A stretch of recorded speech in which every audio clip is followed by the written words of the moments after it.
When you found out that the FBI had located even more classified materials in Wilmington, which four-letter word did you use?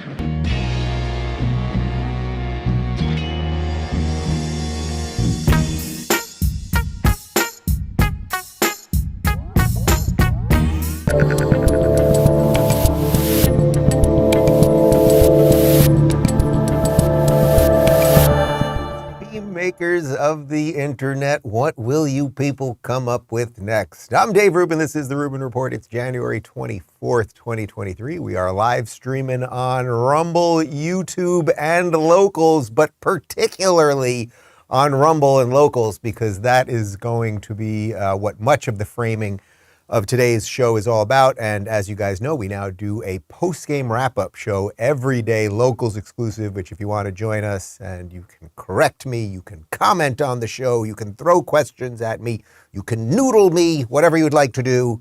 Noodle me, that sounded weird.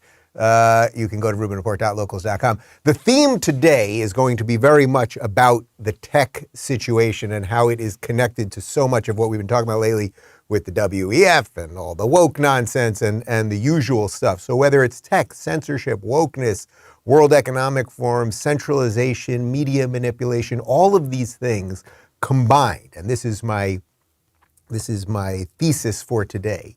When you combine all of these things, it's very understandable how we've led up to this real general state of confusion that most people seem to be in right now. And of course, this is directly connected to what's happening to us politically, where yesterday's liberals, actual liberals, seem to be today's conservatives. Conservatives seem to be defending old school liberalism. Everything sort of seems upside down, and there's a lot of weirdness out there. But what I want to first start with, because this is why we decided to do the show the way we're going to do it today, is that you might find it interesting that yesterday's live stream, which I think has around 150,000 views on YouTube, a ton of views on Rumble, it was demonetized by YouTube. So first, let's show you the image. So this is a screenshot of my phone. And I'm not showing you this to cry woe is me or ask anyone for money or anything like that. I just want to show you how there is a type of censorship, a soft censorship related to demonetization and how it's connected to the World Economic Forum, and we got video receipts to prove it. So what you're seeing there is a screenshot of my phone that's in the YouTube Creator Studio. And what they show you there, because yesterday we went after Queen Greta Thunberg, and we also showed that video from Pfizer, where the Pfizer CEO, Albert Bourla, was being questioned by Ezra Levant about how the vaccines are not working. And you can see what they did there. They placed our video on limited monetization, which once you get the limited thing, that little yellow dollar sign you're seeing there, if you read some of the text there, you're going to earn limited to no ad revenue. In essence, you get no ad revenue. You might earn $6, something like that. So in essence, there's really no money to be made there. Now, of course, first off, there's a whole bunch of things here. And I promise you, this is not a plea for money. This is not a ginning up support. This is to show you how these things are connected. Not that there's anything wrong with trying to make money too, because I also am a capitalist, but I'm just putting that out there just to be said. There is a soft type of censorship, right? We think of censorship as, oh, you say something and then they blow up your account or they suspend you or something else. But there's a more nefarious, in the world we live in now with so many creators out there saying what they think for a living. And often doing a much better job than mainstream media. There's a more nefarious censorship, which is the demonetization censorship or the shadow banning. So shadow banning, as you guys know, it's like you put your stuff out there, you think you have a certain amount of followers, and a certain set of people just don't see it. The machine decides to not let a certain amount of people see it.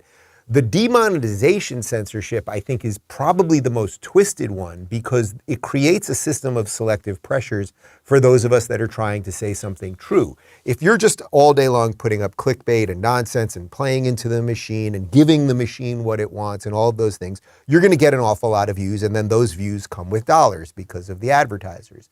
But let's say you start saying something true. Let's say you start making fun of Greta Thunberg, who's worthy of being made fun of, or you go after the WEF people, or you complain about our politics here, or whatever the thing might be. It doesn't even matter what it is, and it may not even always be political. But let's say you do that, and then you start realizing that your videos are getting demonetized.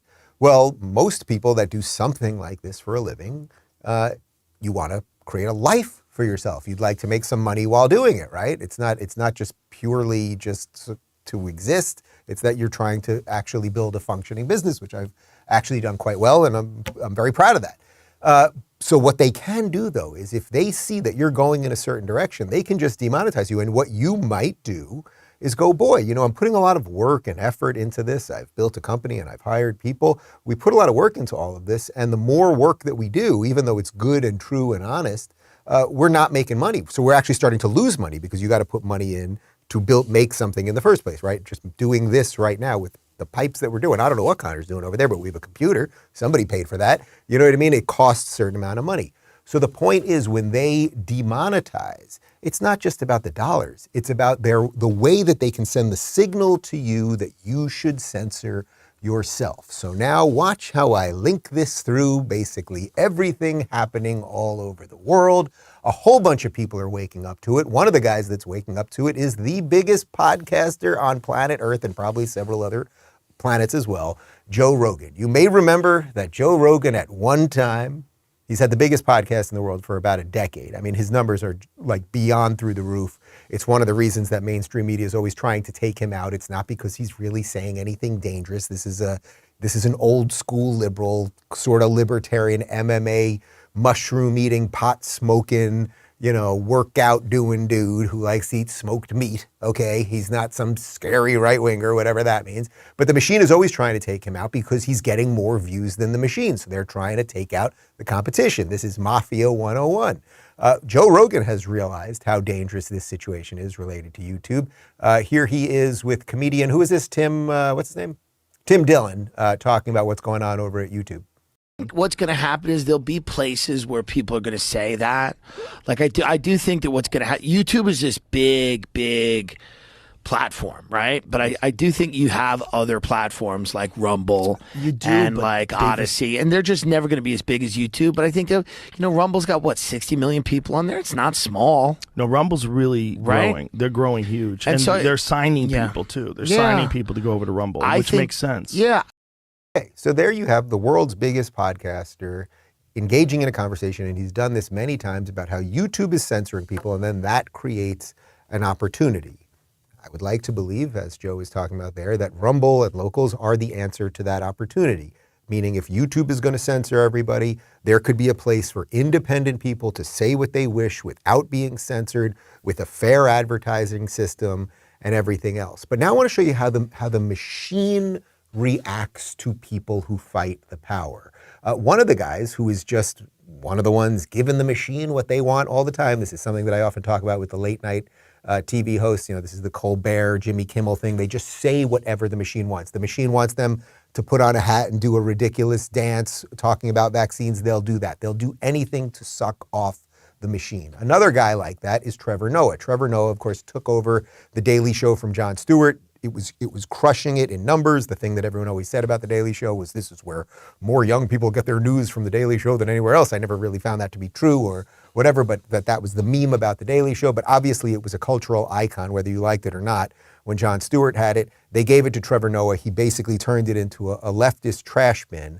But now watch his reaction. You may remember a couple months back, boy, time has flown. It's about 6 or 8 months ago already, when Joe Rogan was on the verge of being canceled by Spotify because a bunch of people found old videos where he said the N-word, right? And he never said it like you're an N-word. He didn't say it to be pejorative or mean or racist or bigoted. He was saying it often to mock the people who say it or quoting a rapper or something to that effect. And they tried to cancel him. CNN was trying to cancel him. Spotify was under pressure. The bots and the trolls were saying, we're going to cancel Spotify, all this stuff. And watch Trevor Noah's take on this. This is as the whole thing was unfolding. In a society where we cast people out because the like, as you say, the bad people are so happy for that. They like there was that, it's like another streaming platform or whatever it is. They offered Joe Rogan money, and I don't know if they would give it to him or not, but they said, come, Joe, and bring all those N-word podcasts with you. Do you know what I mean? And I was going like, yo, do I want to live in a world where someone like Joe Rogan doesn't get a chance and becomes welcomed by the worst of society? Or do I want to live in a world where Joe Rogan can say, yeah, I fucked up, and yeah, I was being full of shit, and yeah, I was playing with racism, and I fucked up, and now I don't want to be a part of that? Okay, so first off, Trevor Noah, there's like a lot of double speak in there, so it's hard to make sense of what he's actually trying to say. I'm not really sure which world he wants to live in. Trevor Noah has also, before he became the host of The Daily Show, which he no longer is anymore. Does the show even exist? Did they get anyone? Nobody knows. It doesn't matter. He had all sorts of politically incorrect jokes, like wildly offensive jokes to certain people, right? But no one cares to, all right, say your stupid jokes, dude. I don't care. By the way, the company that he's talking about Rumble. Of course, he knows it's Rumble. And the offer that he's talking about was the $100 million offer that Rumble made to Joe Rogan. And I can tell you, as the guy that it was my idea and who wrote the actual offer that was sent to Joe Rogan, it 100% was legit. And I think it will come to fruition one day. We'll probably have to pay him a whole bunch more, but it is what it is. But the point is, you see the reaction to a guy like that. Like, the implication by Trevor Noah is Joe Rogan is a racist. And there are these companies that want to take him and his N-word podcasts and distribute them to a whole bunch of scary, mean, white supremacist type people. And it's like, no, that's not really what any of this was, but you are giving the system whatever the system wants. And what I think the beautiful thing about this is Joe Rogan is waking up. The people that watch his show are waking up. You guys are waking up. As I've been saying, as scary as all of the messaging from the WEF has been, a whole bunch of people are waking up to it. The videos destroying the WEF are getting far more views than the videos promoting the WEF. If you look at the WEF's YouTube page, I mean, imagine, these guys are in cahoots with YouTube. Look at their YouTube page. Their videos get like 4,000 views. So they don't represent any individual. They just represent a bad set of ideas. But speaking of a bad set of ideas, one of the liberals that you know I'm always working on is disaffected liberal, but still self-proclaimed liberal, Bill Maher. Bill Maher is struggling with his own team because they no longer believe in diversity of thought. And Bill Maher recently was talking about where that rot comes from, and I think he nailed it. I really think, look, we are, I think when historians look back at our time, they will not divide us into red and blue and Republican, Democrat. They're like, the things that were wrong with us were wrong with both sides in different ways. Right. I do think they manifest in a more dangerous way on the right. But on the left, there is a rot. And it comes from academia. Yes, and I agree. And it filters down. Am I wrong about that? That's where it's all coming from. I just think this is an epitome of it. This is what the mother says, and then the kid robs your money. It's quite true. The place in American society, really all Western society, where the horrific ideas of leftism and wokeism and collectivism, socialism, these top-down ideas, these ideas that are anti-human liberty, they're anti the individual because they don't want you thinking for yourself, they want to think for you. These have all taken root at universities throughout this country and, as I said, throughout the world. So he is getting it on that point. They will scream till their heads explode about diversity. But of course, as you guys know, the one diversity that they hate is diversity of thought. And this is something that I think a whole bunch of people did not, we just thought the thing was going to work. We just thought, oh, you could send your kid to a school to get a degree in lesbian badminton and whatever it might be, and you'll spend a lot of money doing it, but the machine will just keep working and they'll just get a job and everything will be okay. But now, after probably 4 decades of this indoctrination, we are seeing the fruits of that. And you have to give credit to the socialists. You have to give credit to all of these people who said, we will start at the schools and we will indoctrinate youth. And does that sound a little something similar to what's going on with all these trans drag shows or drag queen drag shows, kid drag shows, whatever the hell's going on over there? Like, you get them young, you confuse them with bad ideas young. You show a 6-year-old, a dude in a dress, dancing around saying crazy things, and it's just to confuse them, because a confused mind is fertile ground to a stolen rest of your life, something like that. Anyway, even Bill Maher, as he has come around on all this stuff, he's still not voting Republican, right? He's not quite getting there on that, but he is addressing the problems. And there is value in someone on that side of the aisle who some of these people will still listen to, because although many of them are brainwashed, there are still some good people out there and we can shift them. He has been talking about how if they ever come back with mandates, that he is not going to let them deal with his own personal health. I do not want to be dictated There is no the science, especially in medical science. You can recommend whatever you like, but I must insist you don't insist how I handle my health. I never was. Yeah. Okay? No, Obama told me, if you like your doctor, you can keep your doctor. Well, I did and I do. And my doctors, I know many of them, say very different things because doctors are afraid to speak out. Okay, so now I want to show you how I'm linking this to where we started at the show today. So we started the show today with me showing you that we did a live stream yesterday talking about Greta Thunberg and talking about Albert Bourla, the Pfizer CEO, and exposing these people for the frauds that they are, right? We then got demonetized by YouTube. So a guy like me could go, maybe I don't want to hit those topics again. You know what I mean? Like, I want to make as much money as possible. I want to grow my company, do the things that I want to do with my family and my life. Okay. I'm not going to stop because we've built the right pipes right here to keep going. But now I want to show you how that is connected to what we just talked about. Because when Bill Maher is talking about, I don't want to be coerced, well, a year ago, if you talked about medical coercion on YouTube, you would be demonetized. If you talked about how perhaps mutilating the genitals of children was a bad idea, you might be demonetized. And these ideas are all coming from somewhere. So now get this. This is video just from the last couple of days in the World Economic Forum. Here is a guy by the name of Richard Edelman. He is the CEO of the world's largest public relations firm, known as Edelman. And here he is telling businesses to deprive social media platforms of money if they spread disinformation. So I think the first thing that, because I mostly work with business, that business needs to do is deprive platforms that spread disinformation of oxygen. Stop advertising. Pull your promotion money. Make sure that they understand that they have a consequential impact on society.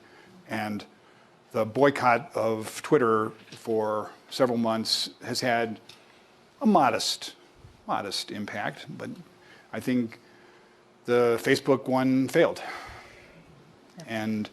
But the necessity of getting it right in the platforms that are probably primary source information for a third to 40% of people is urgent.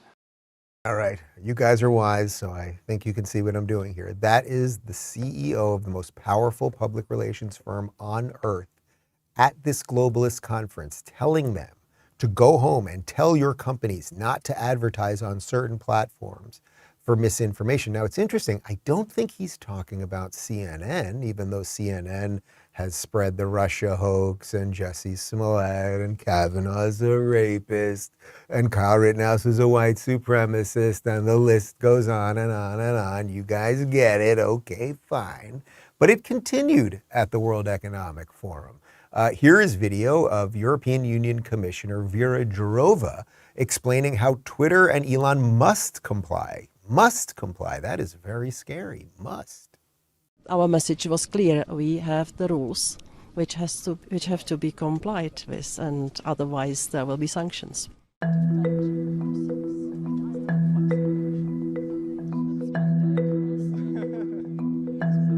I think that the confidence has been weakened, and I had quite a high level of confidence when it comes to Twitter. I have to say that we worked with knowledgeable people, with the lawyers, with the sociologists who understood that they have to behave in some decent way, not to cause really big harm to the society. I always felt that this notion of responsibility was there. So this is what I don't feel from Elon Musk personally. It's rather extraordinary. I mean, when these people, when they say something, everything that they say is the reverse of the truth. That's like the Trudeau Gavin Newsom situation. Everything they say, just listen to what they say and assume that the reverse is true. She wants Twitter to behave responsibly. Well, Twitter was silencing the Hunter Biden laptop, and Twitter was hiding the COVID skeptics by shadow banning and banning people outright and suspending accounts and all of those things. So you see how this is connected to where I started today? Let's show that image again. Do you think that there might be something going on there? The World Economic Forum is meeting. They're very angry at Twitter because Elon's letting people talk. But they're also bringing on big, powerful PR people to tell companies, make sure you don't send money to things that aren't in line with us. And then some little crazy guy, some real nutbag with a lot of hairspray in Miami, Florida says, I will keep going despite what you lizard people demand. And that's where we're at with this thing. But it is not just information that they are trying to control. You know this. They are trying to control every facet of your life. They want to control your language. They want to control your thought. They want to control your medical decisions. And now, as is becoming more and more obvious, and this might be the top one for them, they want to control your energy. Here, let's go back to Davos and the fine work, once again, of Ezra Levant and the team over at Rebel News, who are just doing absolute bang-up job over there. Here they are questioning John Kerry, and you remember John Kerry, is he considered our climate czar? Is that his title? I think the man is our climate czar, which is complete Orwellian drivel. This is a guy who flies private all over the place. As I said on the show a few days ago, he married Teresa Heinz, so he married into big ketchup money, okay? He's very, very rich. There is no doubt he has several gas stoves, and he has his private chefs, and he has his private planes and multiple houses, and he also looks like a tree from Lord of the Rings. What's the name of the tree again? Enets? Ents. He looks like Enets. Is Ents all the trees, or is there a specific tree named Ents? Ent is the type of tree. Okay, good to know. He looks like an Ent from Lord of the Rings, half man, half tree. Here's John Kerry being questioned by the good guys over at Rebel. Secretary Kerry, do you think that the high price of natural gas is actually a helpful thing to get people to transition to a green economy? I'd love to talk about it, but I just can't do it on the run. How can you justify being here when you yourself take private jets? Can you answer that? But you've taken a private jet before. No, but you've taken a private jet before to collect a climate change award. You have done that. I fly commercial exclusively. I fly commercial exclusively. This is such a lie. They lie everything, and I am not begrudging them their private flights. They're begrudging you your modes of transportation. If you're rich and you got a plane, that's awesome. I'll say it right here. I would love to be rich enough one day so that I could have a plane and only fly private. It would be wonderful. Flying commercial is a nightmare. People are not good anymore. That's a thing. It was much, much worse under COVID. People have gotten a little bit better. But everything being equal, would you guys like to fly private or commercial? For now on, when we do Rubin Report Adventures. Private, everybody wants private, okay? They're just trying to kill the environment over here. But he's a liar and a fraud, and good work by Rebel, of course. But here, let's continue, because they want to control energy. Think about it. Once they can control energy, like it's one thing, you can control information and you can get people to believe a lot of bad things. But then if you can control energy, and you can get people not to go outside as much, not to eat this or that as much, not to do certain things. They want to control every facet of your life. So here is video of Biden Energy Secretary Jennifer Granholm.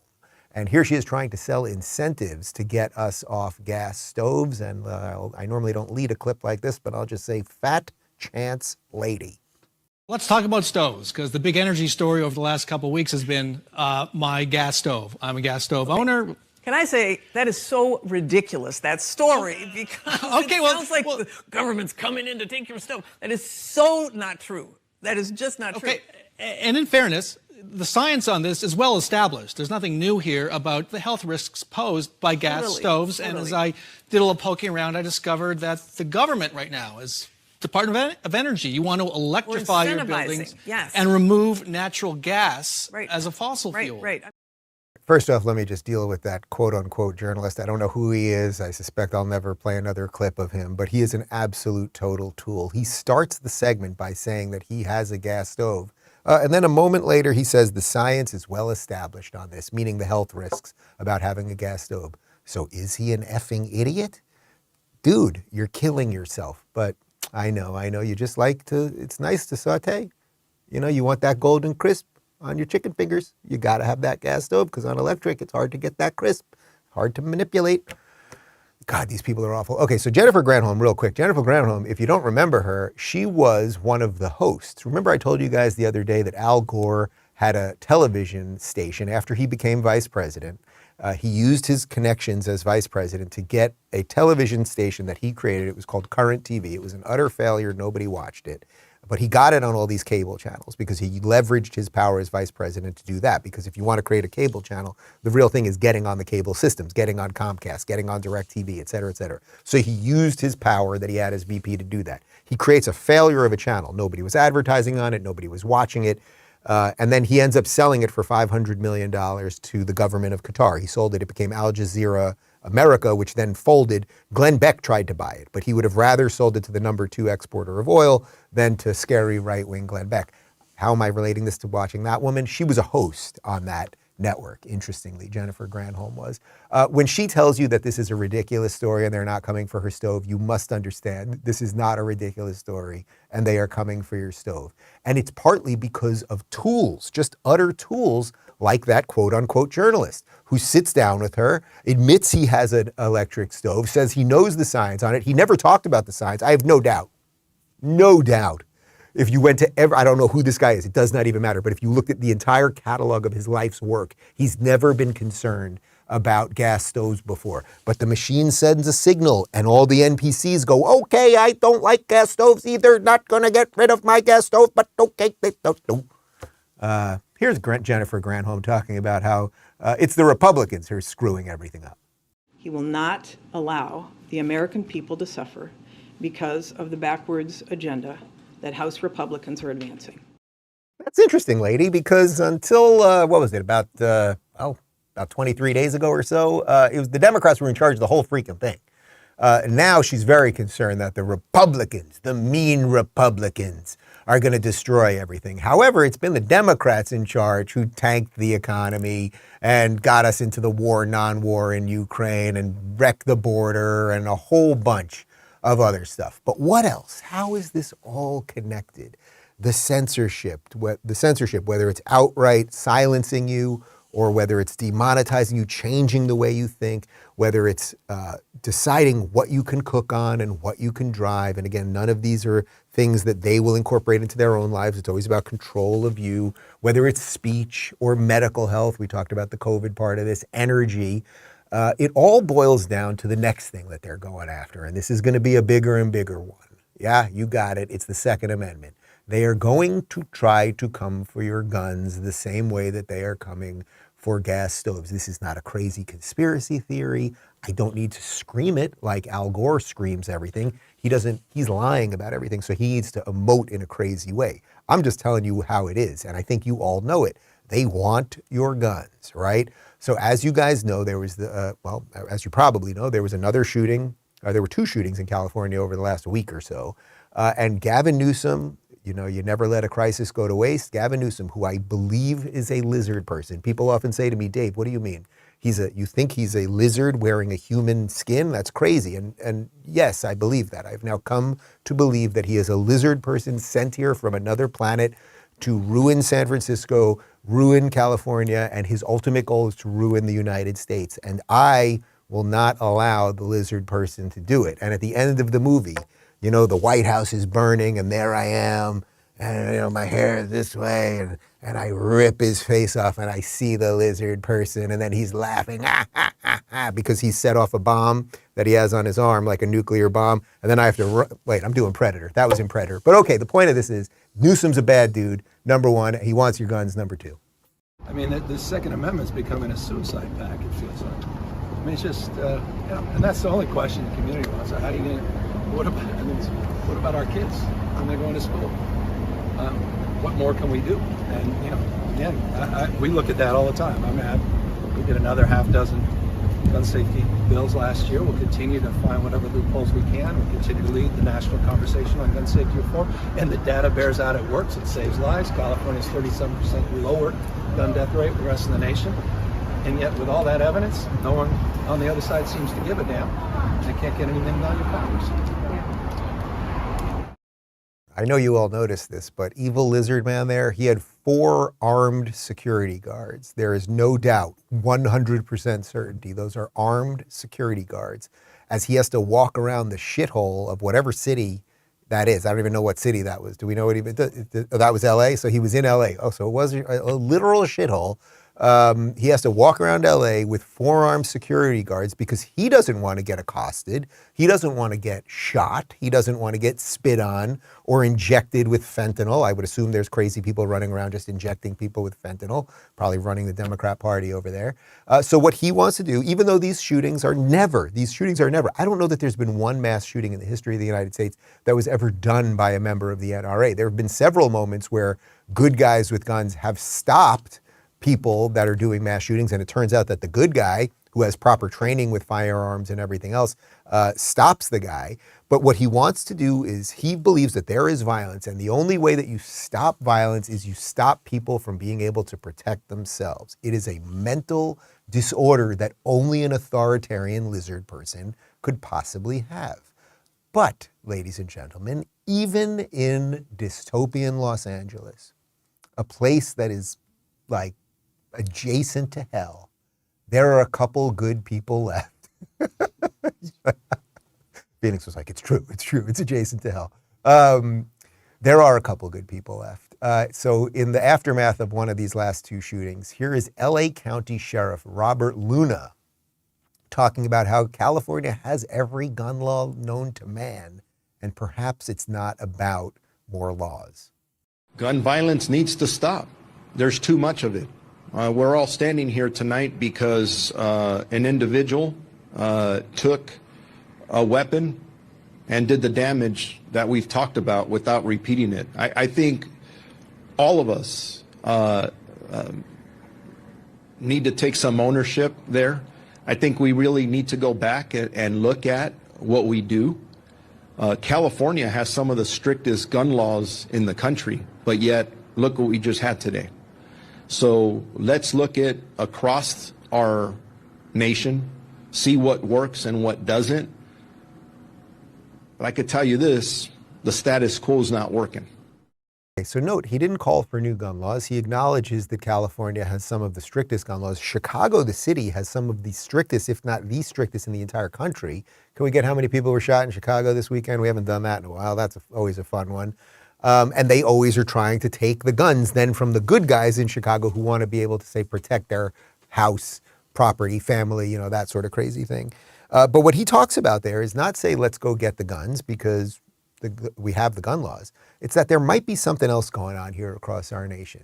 Do you think it might have something to do with mental health? You remember when that crazy person shot up those 22 kids and a couple teachers in Texas? Remember that a couple months ago? And then Joy Reid goes on her show the next day and says it has nothing to do with mental health, as if a mentally healthy person could ever walk into a school and do that sort of thing. By the very definition, by any sane definition of mental health, of course the person was not mentally healthy. 30 people were shot in Chicago this weekend. 7 died. So that's pretty average for Chicago. But what do we do with all of this? What do we do with all of this as we watch them try to censor you, and we watch them try to inject you, and we watch them try to take your gas stove and your gun? Well, you know what you have to do? You have to go on offense, and you have to go on offense early. You have to find the root of the problem and go after that. And shocker, guys, I got one that's going to knock you out of your chair.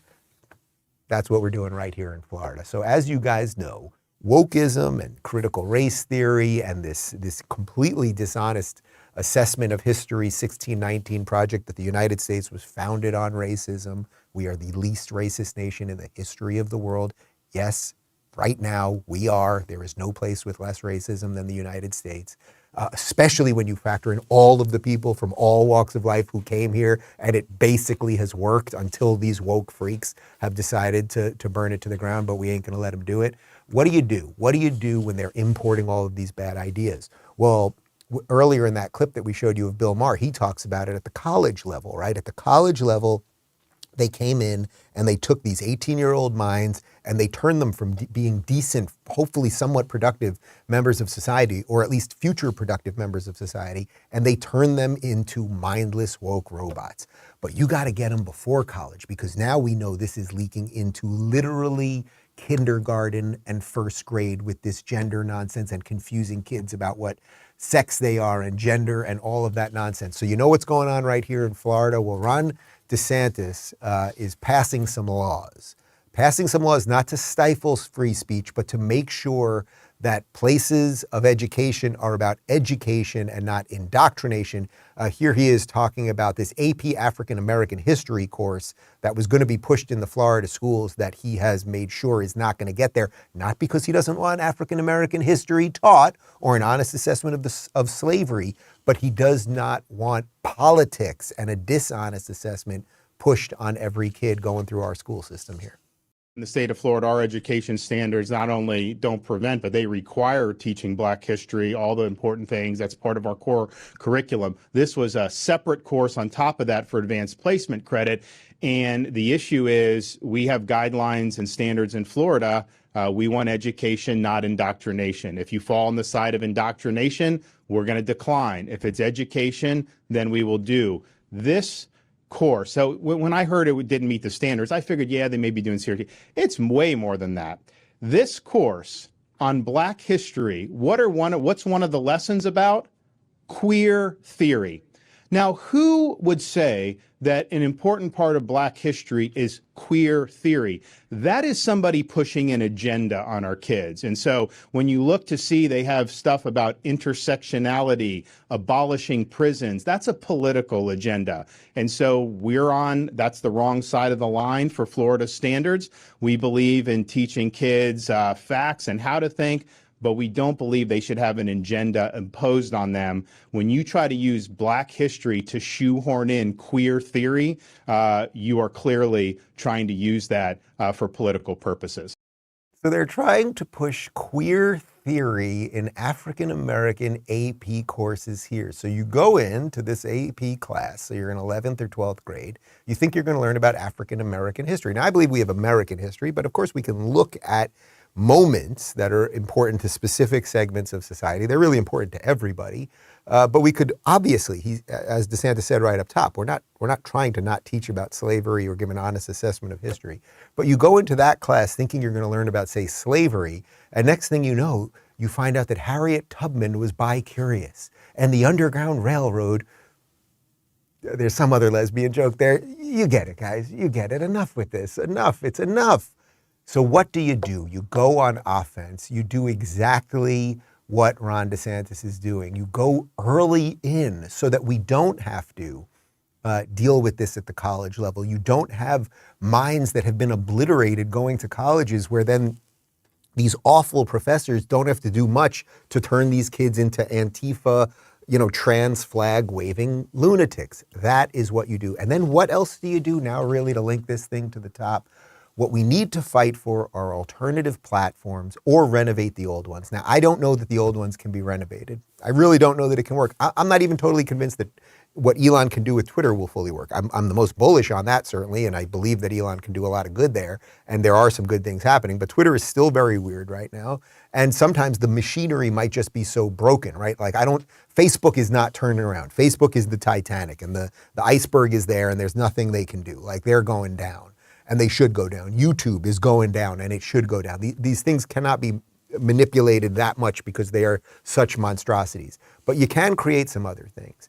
And what you can do, though, is what Elon is trying. And I do want to give him credit for this. I give him credit often, but even though I don't think it's doing everything it could at the moment, as you know, he's firing people left and right, and that's a good start. Here's a little something from Penn Magnet. Thursday night, it was a lightning thunderstorm on Twitter, the world's most vocal social media. Elon Musk fired practically half of Twitter employees. As a result, Twitter's total strength would go to 3,700 from 7,500. Obviously, that's a couple of months ago when he took over, but you have to understand what he did was he went in there, he fired these people who were mostly activists. Many of them were not coming to work. They were doing things counter to what the purpose of the company is, hopefully to make money and provide a decent service. That would be the idea.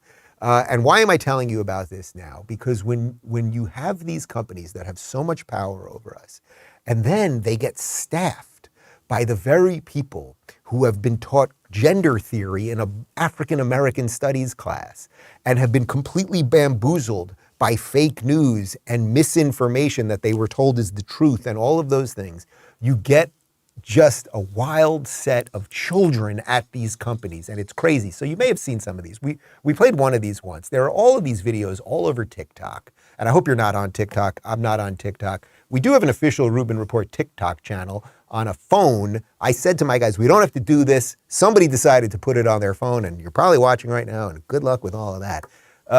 But on TikTok, they put up all these videos, these Google employees, Facebook employees, Twitter employees, of just their day. They're just having a day at work.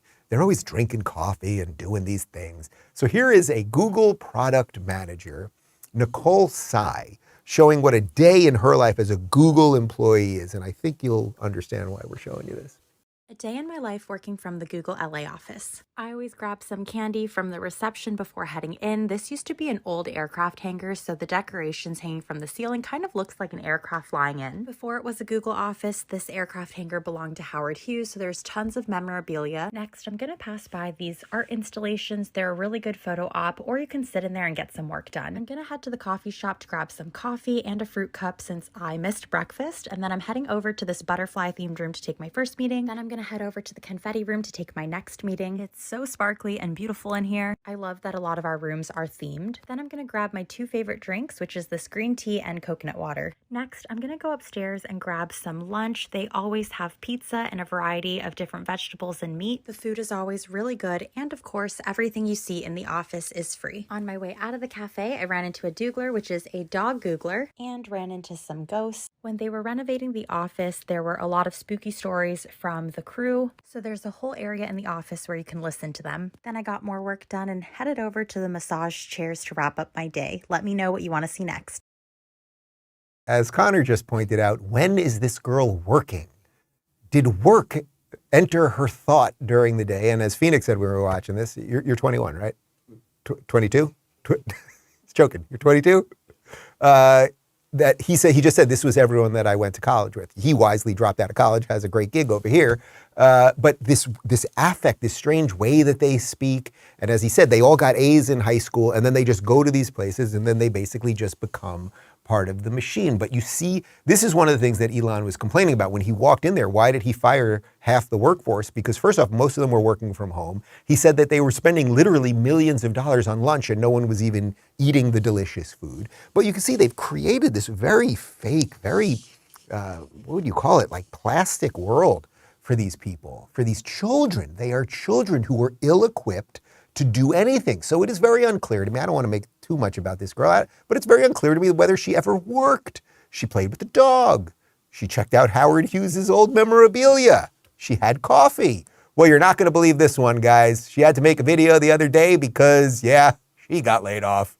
A day in my life getting laid off at Google. So I woke up to this really ominous text from my boss, and I honestly had no idea what it was going to be about. So I called her the minute I woke up and saw this, and she told me to check the news and my email. So I rushed downstairs to find out that I had lost access to basically everything. I couldn't log into my email or even check my calendar. I called my boss back, and we just sobbed over the phone because she was also finding out about my layoff for the first time today too. I started getting calls from a bunch of my coworkers and started finding out who else was let go on my team and some neighboring teams as well. But I think the worst part is that it seems like no one was consulted on this decision and everyone was just finding out about the layoffs at the same time. It just felt like a really bad game of Russian roulette, and there was no consistency around who was let go. It was also not performance-based, so it just felt really random. I opened up LinkedIn, which honestly was not great for my mental health. There were so many people who were in the same boat that were both equally as shocked and blindsided, but it did help me feel a little less alone. Honestly, I spent so much of the day crying that I just felt so tired from being sad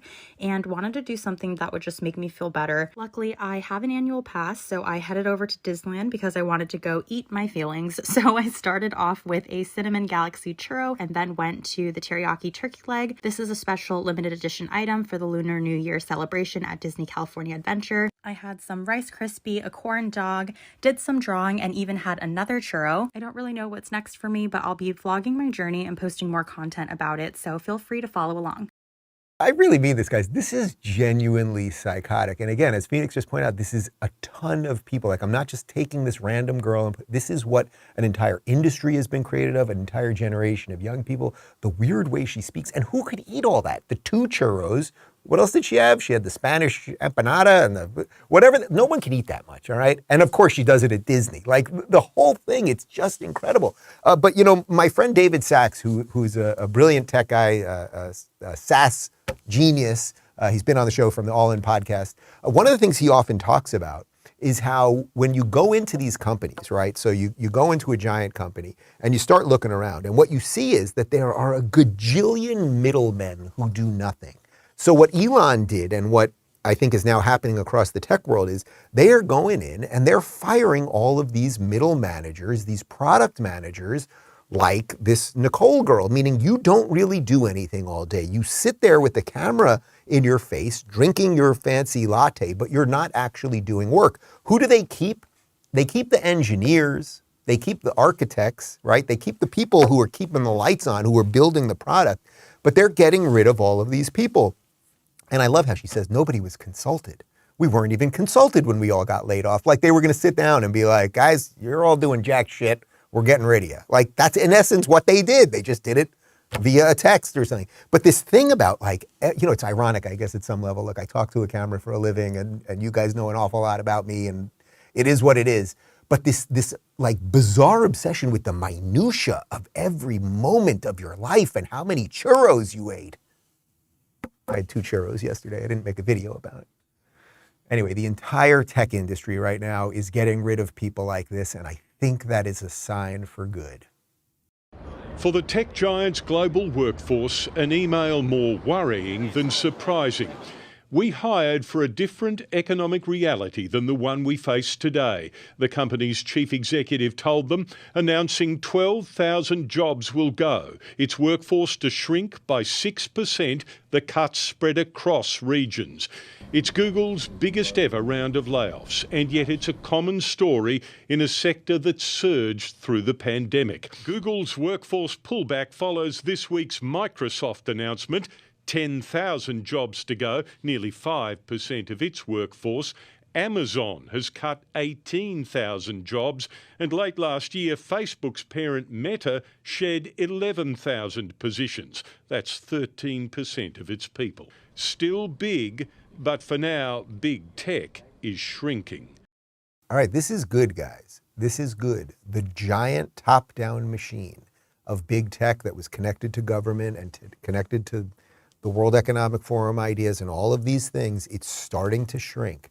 Some of the useless people like that girl are starting to go away. And then if you can get some good people in to own the platforms and to really fight for the right principles and return us to the internet that maybe we all thought we were getting on 20 years ago when we were all getting on MySpace, you know, and it was supposed to be this fun thing and you could communicate with friends and whatever it was before it became this censorious monster.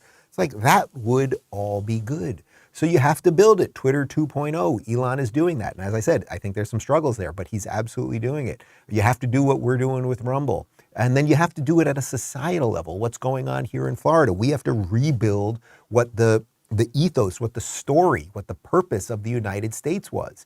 And that's exactly what we are doing here. And then you know what happens, as I often talk about, if you do the right thing, if you fight for what's right, the truth is you can't stop it. It's there. And people start recognizing it. That's why the other guys were always screaming.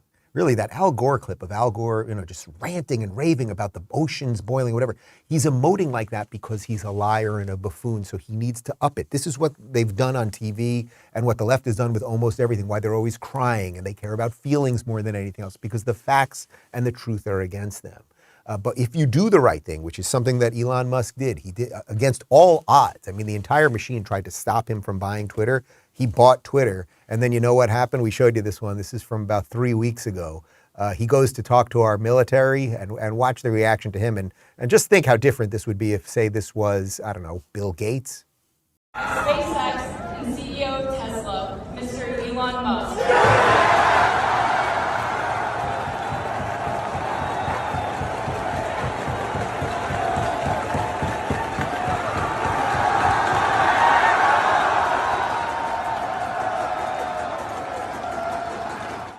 Yeah, so they appreciate it when you do the right thing. And this would be my message. We just got a couple more clips for you to bring this thing home. Elon Musk is a disaffected liberal. As he said, until this last election, he had never voted for a Republican as far as he could remember. So he is mostly a liberal. Now, the media treats him like he's a far-right maniac, right? And he has said he's going to support Ron DeSantis, or at least would support Ron DeSantis if he was to run. But the other disaffected liberals, they've got to come around. You either have to vote the right way or fight a little bit harder or something, because it's you liberals that will need a refuge, right? It really is. So Bill Maher, once again, man, I'm trying with you. I'm trying with you. I drank some tequila for you on your birthday. Texted you about it. Okay. We need these liberal positions to be adjusted, or at least the liberals behave a little more liberally. Here's Bill.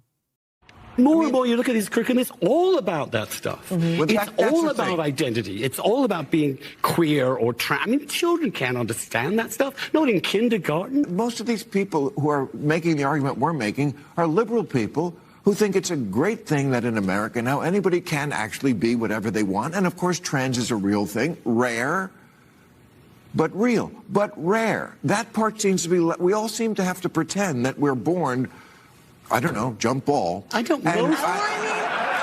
And there are parents, and I've seen it in South Carolina even, where they're bragging about their children at 4 or 5 or 6 transitioning. And I'm like, what are you talking about? They haven't let the natural process happen. And I think the Biden administration is all in on that. All right, so once again, you guys, I know some of you get frustrated when I play these Maher clips because a lot of you go, yes, Dave, he gets it every now and again. A broken clock is right twice a day. Okay, fine. But he isn't going to vote Republicans. And even there, at the end, he blames Biden for some of this, but he obviously voted for Biden in the last election. So I mean this with love and respect. I'm going to keep working on you, Bill, because there is an off-ramp for you and the people like you. And that off-ramp is a place like Florida. That off-ramp is other tech. That off-ramp is not voting for Democrats anymore. And I think what will go down, because I think I'm going to be right the more time goes on, what will go down as one of my proudest moments on camera ever was when I was on Bill Maher's podcast and I basically got him to admit that even a guy like him, a lifelong lefty Hollywood liberal, could move to Florida if shit gets worse in communist California. If California says, I have to take shots, and DeSantis says, I don't, hello, Florida. That's what I'll say about DeSantis. He's a good dude. He's a good dude. He really is. And he doesn't care whether you smoke weed, and he doesn't care who you marry. He doesn't. But to sound like the voiceover at a movie that's coming out soon, shit just got real. But like for me, personally, really, shit just got real with that. Yeah. And that's in my mind. I left this place because of it.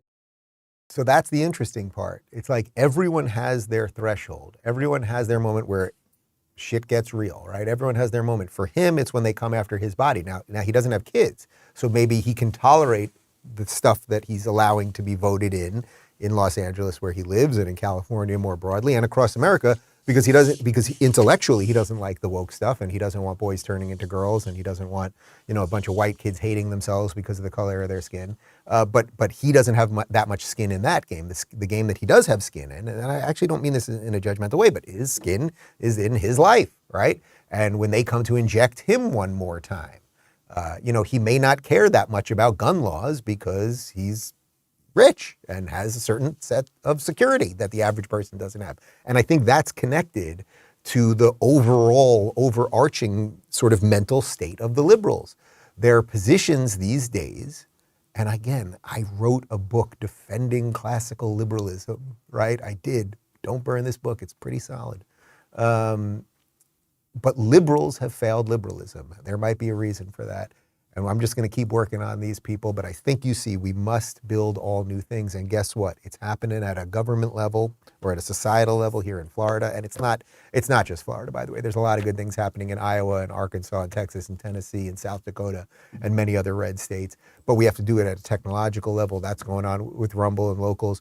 You have to do it in your own community. You really do. Like if you, whatever it might be, if your local grocer, literally, your local grocery store if they've got all the signs outside about trans lives matter and we hate nobody except everybody, or whatever their signs say, it's like, don't go there.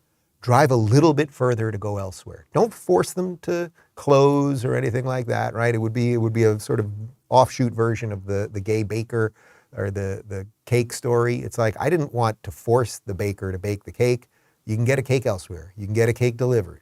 Use your freedom to either move if you don't like that community, or build a better product, or become a cake baker, or whatever you want to do. That is my message to you on this Tuesday.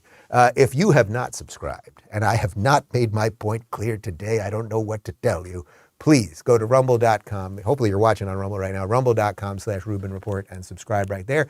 We got a post-game show coming up momentarily at rubinreport.locals.com. Part 1 of my interview with former head of the CIA and former Secretary of State Mike Pompeo is up right now. We leave you, I apologize in advance, with Kamala Harris, and I will see you in about 52 seconds.